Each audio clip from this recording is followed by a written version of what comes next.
নমস্কার, আমার সমস্ত বন্ধুদের জানাই স্বাগত। আবারও চলে এসেছি আরেকটি সুন্দর নতুন রেসিপি নিয়ে আপনাদের মাঝে। আজ আমি বানিয়ে দেখাবো সুজি আর একটি গাজর দিয়ে ভীষণ সুন্দর হেলদি একেবারে অয়েল ফ্রি রেসিপি, যেটা বাচ্চা বড় সবাইয়ের ভীষণ পছন্দ হবে, বাচ্চাদের ভীষণ বিশেষ করে পছন্দ হবে। খুবই ভালো একটি রেসিপি, যেটা স্বাস্থ্যের পক্ষেও ভালো এবং খেতেও ভীষণ টেস্টি। তো চলুন বেশি না দেরি করে এবারে যাওয়া যাক মূল প্রসেসে। আমি রেসিপিটি বানানোর জন্য আগে কিন্তু গাজরটা ছাড়িয়ে নেব, আর গাজরের খোসাটাকে এই কাঁটা দিয়ে বেশ সুন্দর করে আমি খোসাটা ছাড়িয়ে নিচ্ছি। আপনারা চাইলে এটা বঁটি দিয়েও করে নিতে পারেন, কোনো অসুবিধে নেই। যেটা যার হাতের সামনে থাকবে, যেটা দিয়ে সুবিধা হবে সে সেইভাবে করে নেবে।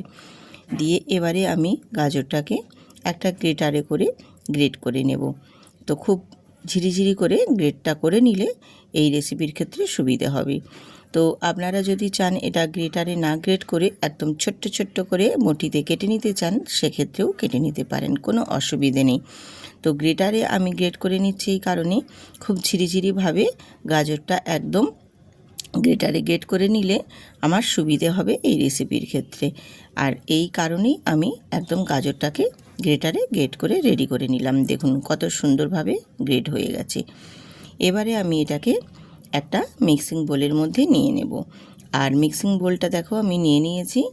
এর মধ্যে আমি এবারে এক বাটি সুজি যে নিয়েছিলাম সেই সুজিটা অ্যাড করে দিলাম।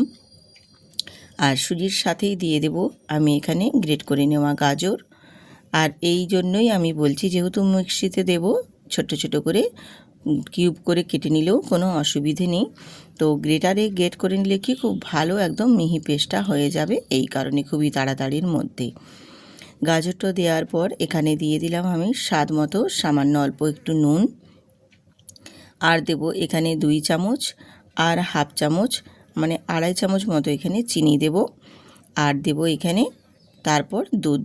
আর যেহেতু এটা বাচ্চাদের ভীষণ প্রিয়, সেক্ষেত্রে একটু মিষ্টি মিষ্টি করলে খেতে বেশ ভালো লাগে। আর আপনারা যদি চান সেক্ষেত্রে মিষ্টির পরিমাণটা আরেকটু কমিয়ে নিতে পারেন। আর এখানে আমি দেখো দুধ 1 বাটি নিয়েছি, তার থেকে হাফ বাটি দিলাম, আর হাফ বাটি আমি রেখেছি যেটা আমার পরে কাজে লাগবে। দিয়ে এবার মিক্সিটা লাগিয়ে আমি খুব ভালো করে একটা মিহি পেস্ট বানিয়ে নিয়ে চলে আসলাম। তো দেখো একদম পেস্টটা কিন্তু খুব একদম পাতলা হবে না আর খুব গাঢ়ও হবে না, যে পর্যায়ে আমি রেখেছি সেই রকম পর্যায়ে রাখতে হবে। আমি তোমাদের একটা পাত্রে ঢেলে দেখিয়ে দিচ্ছি ব্যাটারের ঘনত্বটা কীরকম টাইপের। আশা করি দেখলেই বুঝতে পাচ্ছেন সুজি আর গাজরের মিশ্রণের যে আমি এখানে মিক্সটা করে নিয়েছি, মানে মিক্সিতে বেটে নিয়েছি, বেশ কত সুন্দরভাবে একটা থপথপেভাবে হয়েছে দেখো। এবারে মিক্সিতে যেটুকু আমার লেগে আছে ওইটুকু আমি এবারে ওই দুধটা দিয়ে, এক্সট্রা যে দুধ আছে ওই দুধটা দিয়ে মিক্সিটা খুব ভালো করে ধুয়ে নিয়েছি। অল্প একটু দিয়েছি, আরও একটু রেখেছি যেটা আমার আবারও পরে লাগবে। দিয়ে এবারে খুব ভালো করে দেখো মিশিয়ে নিচ্ছি। আর এই যে একটু জলজলা ভাব আছে, এই জলজলা ভাবটা কিন্তু একটুও থাকবে না, কারণ সুজিটা যখন ফুলবে তখন কিন্তু আর একটু ঘন হয়ে যাবে। এই কারণেই আমি অল্প একটু দুধ দিয়েছি আর কি। দুধটা দিয়ে আবারও একটু মিক্সিটা ধুয়ে দেওয়ার পর নাড়াচাড়া করে এবার এটাকে আমি রেখে দেব। আর এটা আমি 10 মিনিটের জন্য রেস্টে রেখে দেব, তাহলে সুজিটা ফুলে গিয়ে খুব ভালোভাবে অ্যাক্টিভ হয়ে যাবে। এবারে এটাকে 10 মিনিট রেখে দিলাম। 10 মিনিট পর ফিরে এসে তারপর তোমাদের দেখিয়ে দিচ্ছি ব্যাটারের থিননেসটা কীরকম টাইপের হয়েছে। দেখো সুজিটার জন্য অনেকটা কিন্তু ঘন হয়ে গেছে। দেখো ঠিক এই রকম ঘনত্বটাতেই রাখতে হবে এই সুজি আর গাজরের মিশ্রণের ব্যাটারটা। বেশ সুন্দরভাবে দেখো রেডি হয়ে গেছে। এবারে আমি এর মধ্যে কিছু উপকরণ অ্যাড করে দেব, যার জন্য পুরো ভিডিওটা দেখবেন, স্কিপ করবেন না, তাহলে কিন্তু বুঝতে পারবেন না আমি কিভাবে বানিয়ে নিচ্ছি এই রেসিপিটি। এবারে এর মধ্যে আমি হাফ চামচের থেকেও কম দিলাম বেকিং পাউডার, আর একেবারে 1 চিমটি দিয়েছি বেকিং সোডা। দিয়ে এবারে এটাকে অ্যাক্টিভ করে নেওয়ার জন্য বাকি যেই যতটুকু আমার দুধ ছিল সেই দুধটাও আমি এখানে দিয়ে দিলাম। আমার পুরো 1 বাটি সুজির জন্য 1 বাটি দুধই কিন্তু এখানে লেগেছে। দিয়ে খুব ভালো করে মিক্সড করে আমি সুজি আর গাজরের পেস্টের সাথে একদম বেকিং পাউডার, বেকিং সোডাটা খুব ভালোভাবে কিন্তু একদম মিশিয়ে নেব, যাতে না একটুও কিন্তু কোনো অংশে কোথাও দলা ভাব থাকে, সেটা খেয়াল রেখে খুব ভালো করে মিক্সড করে নিতে হবে। নমস্কার, আমি রূপা, ব্লগস উইথ রূপা চ্যানেলে আপনাদের সবাইকে স্বাগত জানিয়ে ভীষণ সুন্দর একটা অয়েল ফ্রি একেবারে হেলদি রেসিপি নিয়ে আপনাদের মাঝে হাজির হয়েছি, যেটা বাচ্চাদের ভীষণ প্রিয়। বাচ্চাদের টিফিন বক্সেও যদি এই রকম রেসিপি দেওয়া হয়, বাচ্চারা ভীষণ খুশি হবে। এছাড়া বড়রাও কিন্তু আমরা খেতে পারি, ভীষণই ভালো লাগে। আমি মিক্সড করে নেওয়ার পর তারপর দেখো ওটা এক সাইডে রেখে দিয়ে এবারে আমি এখানে 3টে বাটি নিয়েছি, আর 3টে বাটির মধ্যেই অল্প করে জাস্ট একটু তেল ব্রাশ করে নিচ্ছি। আর কিন্তু এক্সট্রা এখানে আমার কোনো তেল লাগবে না। এই কারণেই আমি বলেছি এই রেসিপিটি একেবারে অয়েল ফ্রি রেসিপি, যেটা স্বাস্থ্যের পক্ষে ভীষণই ভালো আর খেতেও ভীষণ ভালো লাগে। বাচ্চারা তো ভীষণ পছন্দ করবে, বাচ্চাদের সাথে সাথে আমরা বড়রাও কিন্তু ভীষণই পছন্দ করব যদি এই রকম রেসিপি থাকে। আমি এবার তেল ব্রাশ করে নেওয়ার পর দেখো প্রত্যেকটা বাটিতেই এখানে আমি 2 হাতা করে দিয়ে দিচ্ছি।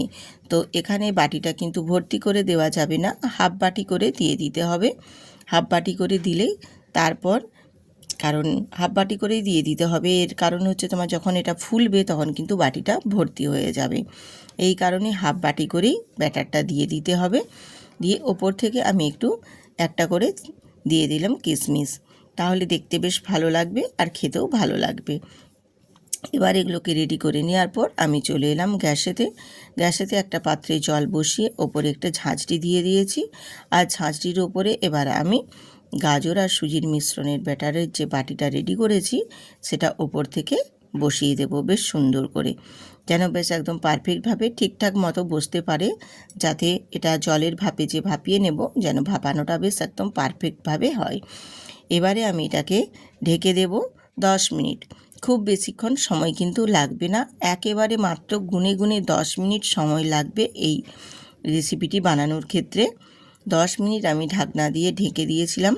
তারপর 10 মিনিট পর ফিরে এসে তো আপনাদের দেখিয়ে দিচ্ছি। কালারটা জাস্ট দেখুন কি দারুণ দুর্দান্ত এসেছে। আমি কিন্তু এখানে কোনো ফুড কালার ইউজ করিনি, একদম গাজরের ন্যাচারাল কালার। গাজরের মিশ্রণে আর সুজির সাথে মিশে গিয়ে যে এত সুন্দর একটা কালার এসেছে কি বলবো, আমিও অবাক হয়ে গেছি যে একেবারে কালার ফুড ছাড়াই এত সুন্দর একটা কালার আসছে, ভীষণ ভালো লাগছে দেখে। এবার এগুলোকে ঠান্ডা করে নিয়ে তারপর আমি নামিয়ে আপনাদের দেখিয়ে দিচ্ছি। দেখুন কতটা সুন্দরভাবে এটা জলের ভাপে বেক হয়েছে। দেখুন একদম হাতে এরকম চাপ দিলেই বেশ একদম সুন্দরভাবে দেখো ছেড়ে চলে আসছে।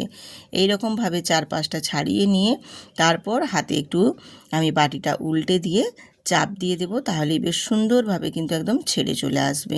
কতটা ইজি এবং কতটা সহজ আর কত কম সময়ের মধ্যে এই সুন্দর টিফিন রেসিপিটি একদম রেডি করে নেওয়া হয়েছে।